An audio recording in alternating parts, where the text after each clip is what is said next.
About the JPA framework. So what is a JPA? So we are trying to understand now why JPA specification or JPA is released by the Java language when we are already having JDBC API to perform the database operations from Java language. So to interact with database, to execute database queries and all, why Java language released JPA specification? What is the purpose of JPA specification or JPA? And what is the reason behind JPA? So we are trying to understand, right? So the main reason behind JPA specification, when you are already having JDBC API in our Java language, so what it is that, what was the reason? It's all about achieve the ORM functionalities. That is one reason. Secondary reason is reducing as much as possible writing SQL queries as part of the Java logic or Java logic, I mean language in the sense logic level, whatever the logic we are implementing. So trying to reduce writing SQL queries or depending on the SQL language, SQL queries, that is what they are trying to achieve here. So eliminating SQL queries from the Java logic implementation. So if it is a JDBC, purely 100% we are writing SQL queries or not, right? For any database operation, whatever database operation it is, whether it is a small query or big query, whatever it is, do we need a query or not, right? So, but when it comes to JPA, so that is what the idea behind JPA specification, and this entire JPA specification is representing, or we are going to achieve what functionalities at the end? ORM functionalities. So from the ORM, what O representing here again? Object. So object in the sense Java or logic. So R representing relational. So relational is nothing but database. RDBMS like database we can consider. So that means when we are taking database into consideration, inside database, what is the key component? Inside database, what is the key component? Where you are storing the data always?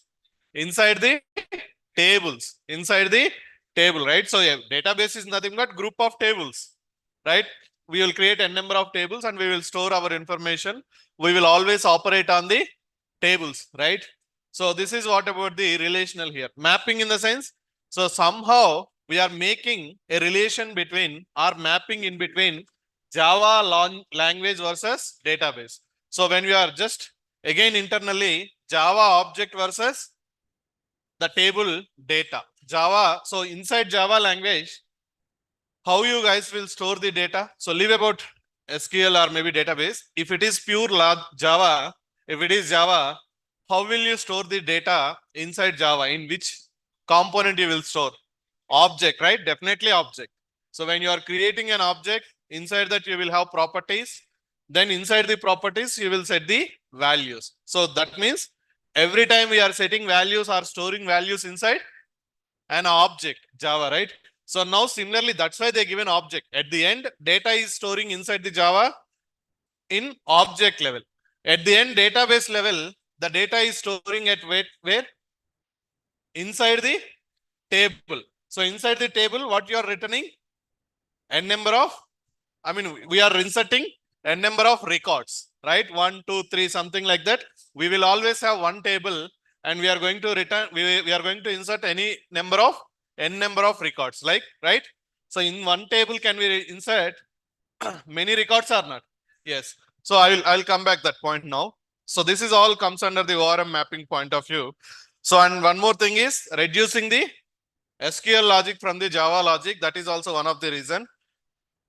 And clearly we will try to understand again couple of examples with respect to ORM functionality. Okay. So now yesterday before leaving that, okay, now JP as per JPA specification, Java language was saying as a developer, we are not focusing on the SQL language.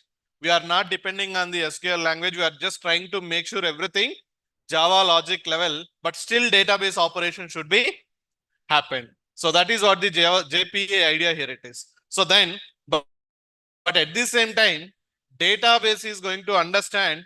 Now Java is saying, JPA is saying, we are going to make sure everything as a object. Okay, somehow everything related to object in the Java perspective. But can we send objects to the database? If you are sending, I have list of employee objects. Okay, 10 employee objects I have, I made it as array list of objects. So my requirement is I want to insert those 10 employee details, 10 student details, whatever available in the list object. So can I pass that array list object to the database and automatically database will understand, okay, this is array list object. I can, okay, let me take it and execute as an insert query. It's like the database can understand. Database will understand which language? Only SQL language it will understand. Then how JPA is saying that you guys are going to write down the only Java logic, but but still database operations are going to be happened. So how it is going to happen in the sense? Here, the JPA framework is coming into the picture. So the JPA, whatever JPA we are using right now what JPA is saying? Yes, from our logic level, you will always write a logic only 100% Java logic. Okay, but I will take care internally converting from Java object to or Java logic versus SQL formation based on you whatever you given a call to the JPA. Based on that, what JPA is doing? JPA converting our Java logic, whatever we are representing and whatever we are passing to the JPA framework. So what JPA framework is doing? Based on the Java logic, whatever you written, so what it is forming? It is forming a SQL query. It's forming a SQL query. And finally, JPA, what it is doing? JPA is taking that SQL query and that SQL query is executing on the database level. So this is how the JPA is going to work in overall our examples level.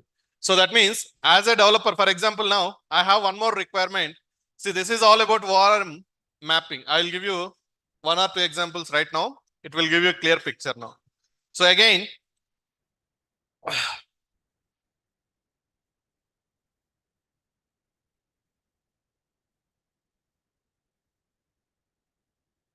okay.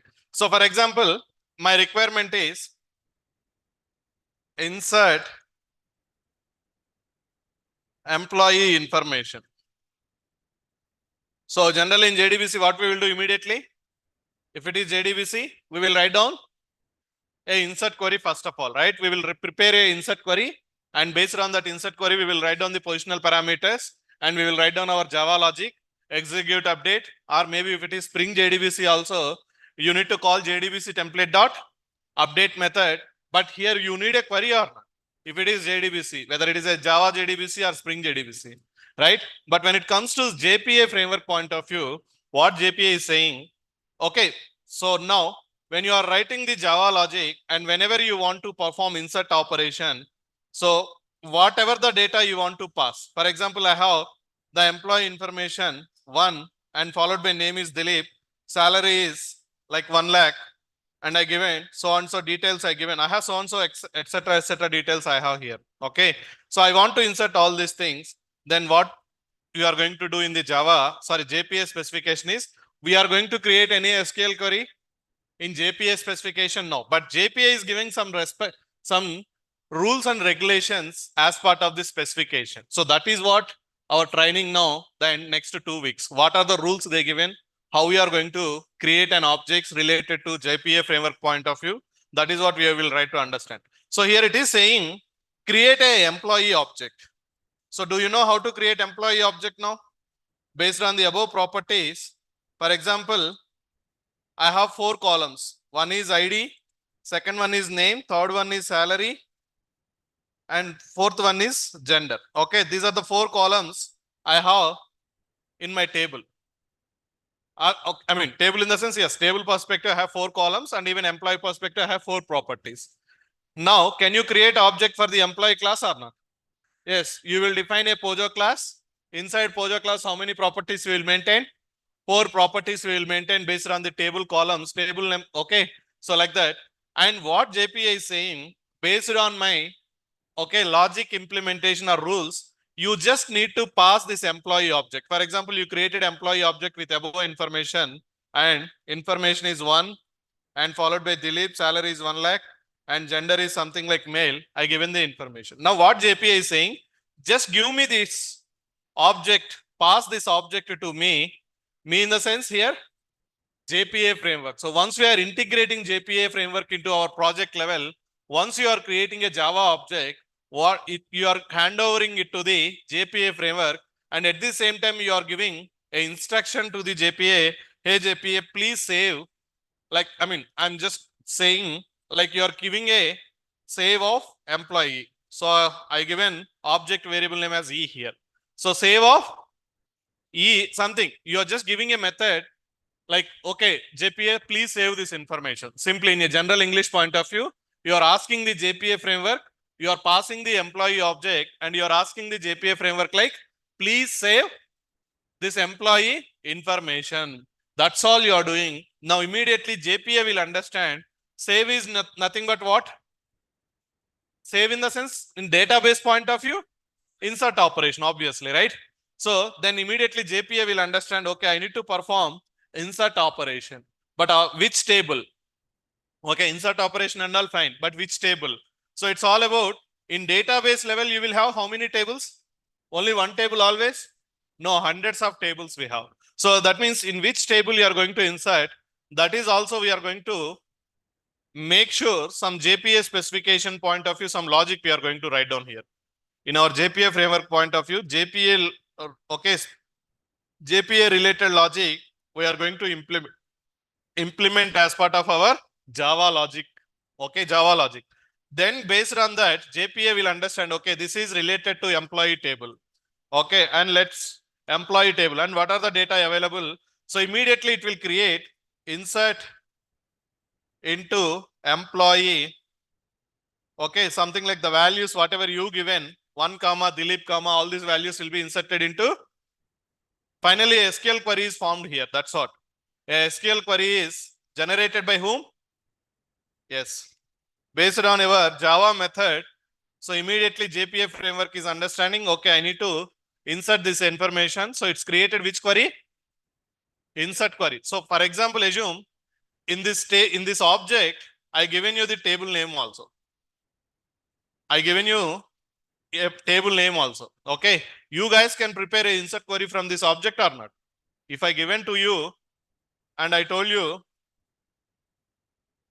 so I just given you an object like this, and this is the table name. And in the table perspective, inside this object itself, I given extra information like ID, name, salary, and followed by the gender. Like that, I given information to you. Okay. I given what? Along with object, I given which information? Table information. Now you guys can prepare a insert query or not? Is it like insert query is going to change dynamically from one table to another table? Insert query is always same template, right?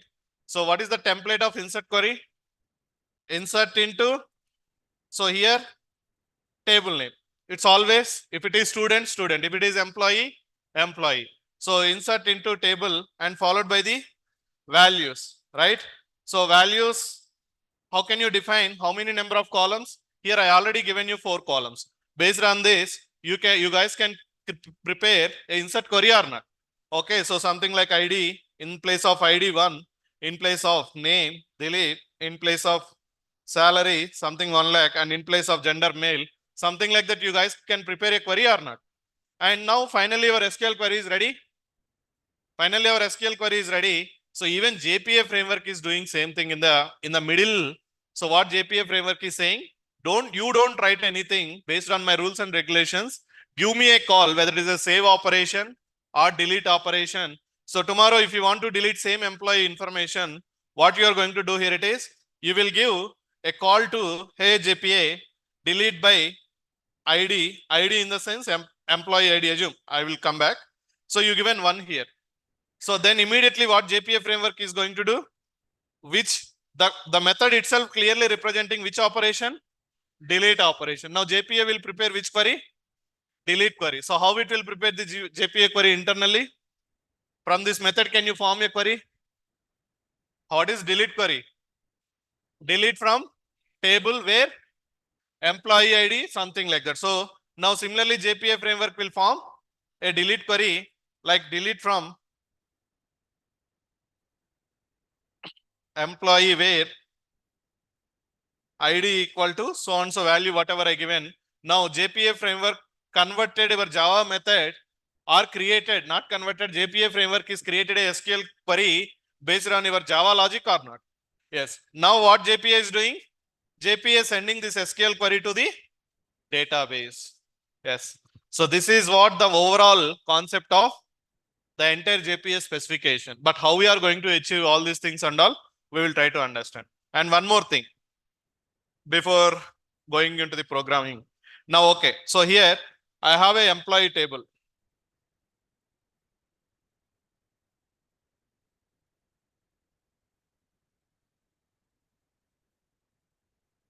ID, name, salary, and followed by the gender. These are the columns.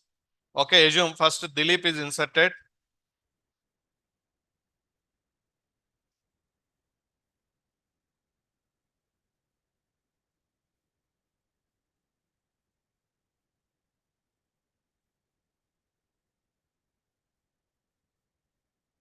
Okay, fine. Now Dilip is inserted like that. How many records can I insert? Any number, right? Generally, I can have any number of records. Dilip, salary 1 lakh, male. Similarly, assume I'll give some other names also. I don't know. I'll give 2 lakhs.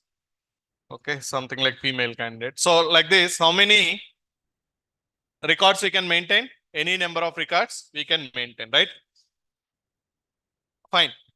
Now observe here from Java logic point of view or JPA specific point of view, the data you are sending in which format? Object format. At the end result, once everything is happened successfully, at the end result level, at the end database level, how data is converted? A record or not? Inside a table, a record. Finally, your object information is finally converted as or inserted as a record inside a table level. So now understand again ORM, object. So this is all about object. Now this is all about object. So in the tables generally, have you ever heard like relational records? Generally people will call it as records as relational records. We can maintain relationships between the records and all, right? So this is what. So relational database in the sense, generally relational records. So your object is finally converted as a record.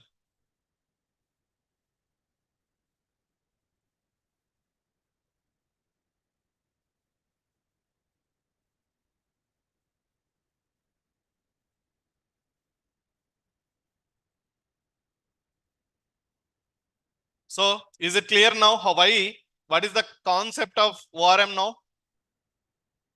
So you're mapping object versus table record versus object. So now I have one more requirement. This is what you did in the insert operation point of view.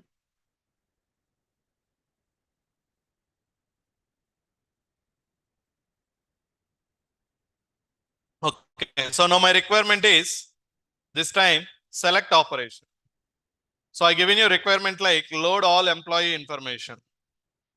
So this is what I given. So what you will do, are you going to write down select query from our JPA framework now? So here also we have to achieve ORM functionality. So that means are we going to write down again SQL query here? No. So as per JPA specification, JPA is giving a predefined method to load table information into our Java logic level. So assume they given a method name called as predefined method name find all. Okay, on top of some, you will create some object. I'll come back that. And simply they given find all method. So inside this find all method, you are going to maintain somehow the table information. Okay, and the table information contains like employee table. So with this information, can you JPA framework can create a SQL query or not? Yes, obviously. What is the table name? Employee table. Now what JPA framework will do? So once you are calling what as a developer level, as a logic level, what logic we written? Are you written any SQL query? No, simply we given a Java method call find all and then JPA framework is internally verifying this find all representing to which table. So which table now? Employee table. Then what query? JPA can create a query or not? Yes, select a star from employee. That's all. Now this query is going to sending to the database level. So here database in the sense I can point to here again. So this query is going to the database. How many records are there? I mean, assume 2 or more than 2, like what 40, 50,000, okay, 1,000, 2,000 records. Then finally this query is going to be executed on the database, but database will give always results as internally a result set or a records. Database, once you executed select a star from table name in the database level, it will give you the entire records. So in Java language point of view, we are calling those records as result set, right? So, but at the same time, result set, can we reuse the result set object everywhere, wherever we want? No, right? So result set is not transferable object. Wherever you want, you cannot transfer. So then what you are doing generally? What is the one another option we have? Converting that result set to the respective collection object. So when you are having more than one record, so now what JPA framework will do in this case, every record, first record, it will take and it will create one employee object. I mean, generally we will write down the Pojo class. That's why I given yesterday assignment. So what row mapper concept, what it is doing internally? Anyone tried yesterday's assignment? Is it working? Right? So what's happening inside that row mapper interface? What you guys did? You are giving column name, Java property name. You are giving information to the JDBC row mapper. Hey row mapper, hey JDBC, when you are mapping row versus property, consider this column data should move to this Java property. This column data should move goes to this Java property. Like that, you guys written the manual row mapping logic or not? Yes. Now same thing internally JPA, what it will do? Now it has having a record. It is having what? A database record point of view. Now can I convert this as a Java object or not?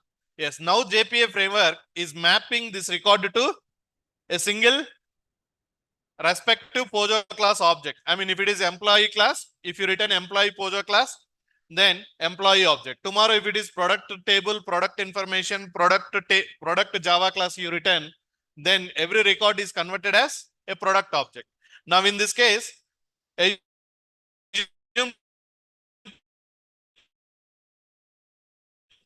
have two employee objects will be created.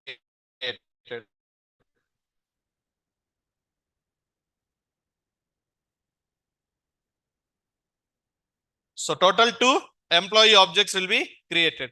And these 2 employee objects are again binded as a list of collection of objects. Generally in more than one object when we have in Java, what is the concept we are having? When you want to deal with more than one Java object, collections, right? More than one. So then what JPA framework will do? These are all objects converted as a list of objects, array list of objects. Array list of which objects? Employee type class, employee class, in case if you written employee class. Now you got what finally? Array list of employee information you got. Now, can you pass forward? Can you pass this employee information from your backend to front end or not? So generally you have a front end, assume web application point of view. Now you have the employee information. Simply you will pass this array list object to the front end, or wherever you want, you can pass the array list or not. Not only front end, can we reuse array list object wherever we want? Yes, we can do that. So in this case also, are we written any SQL query? No, but internally JPA, what it is doing again? Object relational mapping. So this means again in this object, table recorded to Java object. Okay, you guys are clear now? Now one more small point before going into the practical session. So how many table, assume I have a table called, how many tables I have? I mean, one employee table. How many records I can insert here? Yes, n number of. more than one, I can insert more than one record I can insert into employee table. Similarly, assume in Java point of view, I have one Pojo class. Okay, ID, something like that. I have some properties. Now, how many Java classes I have? I mean, employee point of view, how many classes? One class. How many objects can I create for this employee class? In Java perspective, any number of objects. We can create any number of objects. So that's what, again, in the high level JPA point of view, the ORM mapping is. Table representing, now you guys can understand what is the thing we are going to learn as part of the, okay, let me save it first.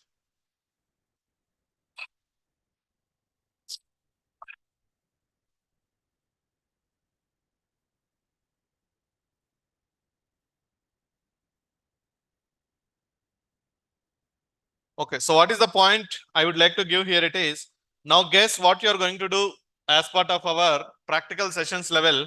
You are, once you created a employee table in database level, equivalent to that, are we writing a Pojo class or not? Yes. So table representing in JPA perspective, table representing a Java class, record representing Java object. So inside one table, many records. By using one Java class, many objects. So that is how you are going to make sure, I mean, that is how we are going to understand the JPA specification, or that is what JPA is going to do in our practical things now. So let's start. So you guys are clear now the overall picture of what is JPA. So at least theory wise, yeah. It's all good. No,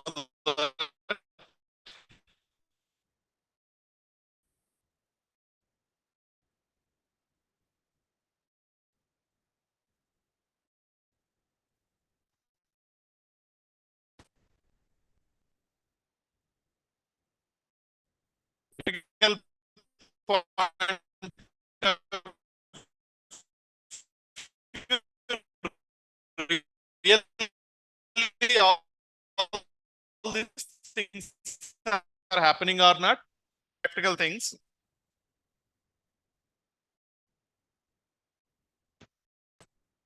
Here I don't have much like given there.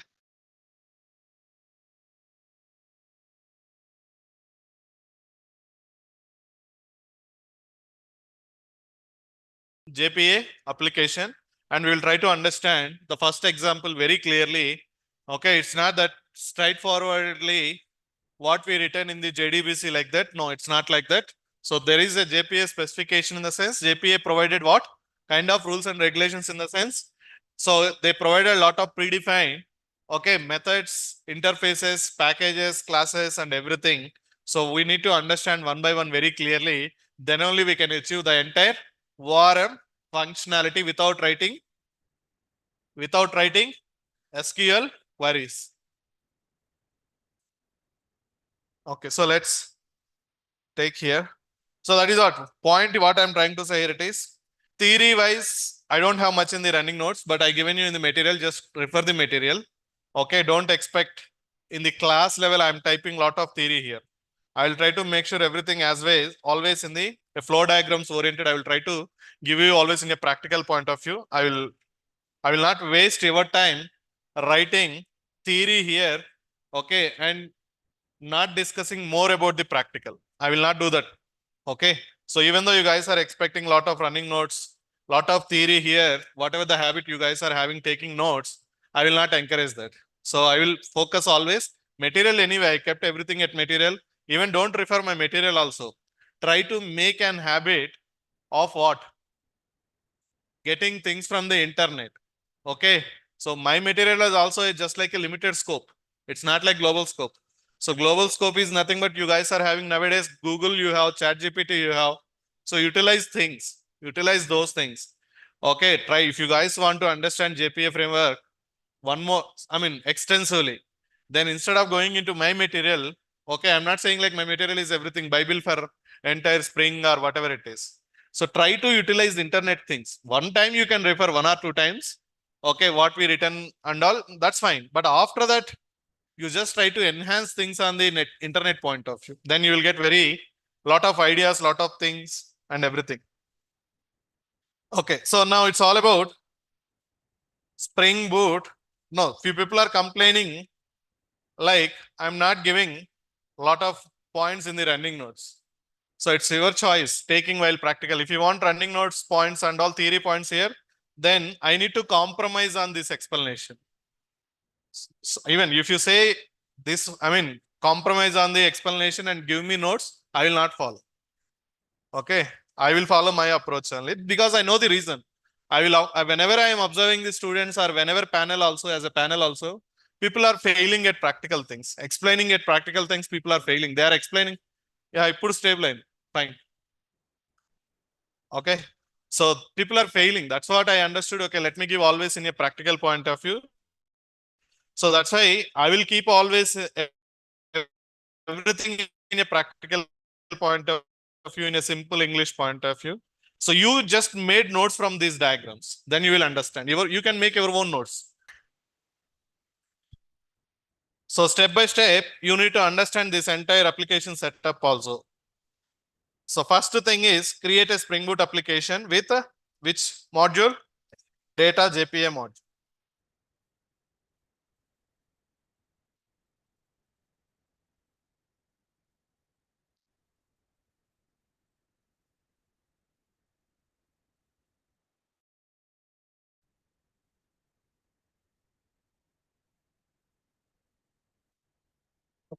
Okay, so let's open our STS.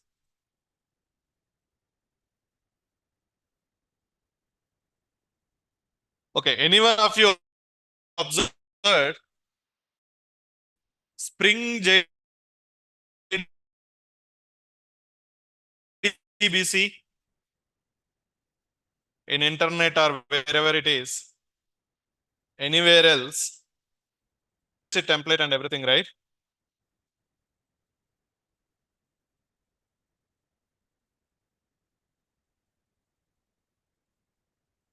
So how you created JDBC template object? No, right? Simply you given three properties in the application properties, predefined properties, and you passed your database details.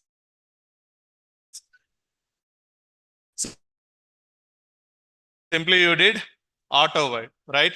But if it is Spring framework, anyone try to see, for example, I'll just, so we have to do manual work in the JDBC point of view. Okay, see here, this is how you are going to create JDBC template object. So you are writing your own configuration class and you are writing component scan, and inside that you are creating which object? JDBC template object as a bean object. And here you are passing your URL user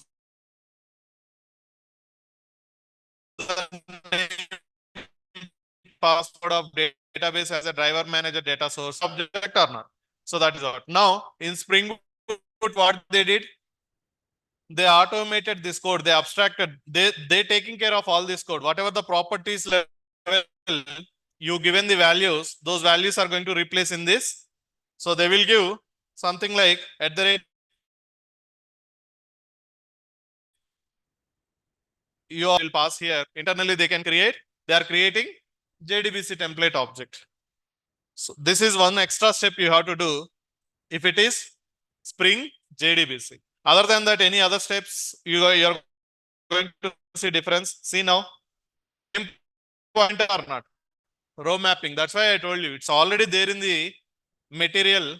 I think I provided in the Spring Boot material also, same example.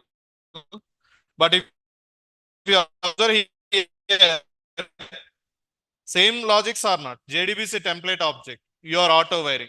So here you created this step is eliminated. They are taking care of this logic internally. Again, voice is not clear. I cannot do anything, guys.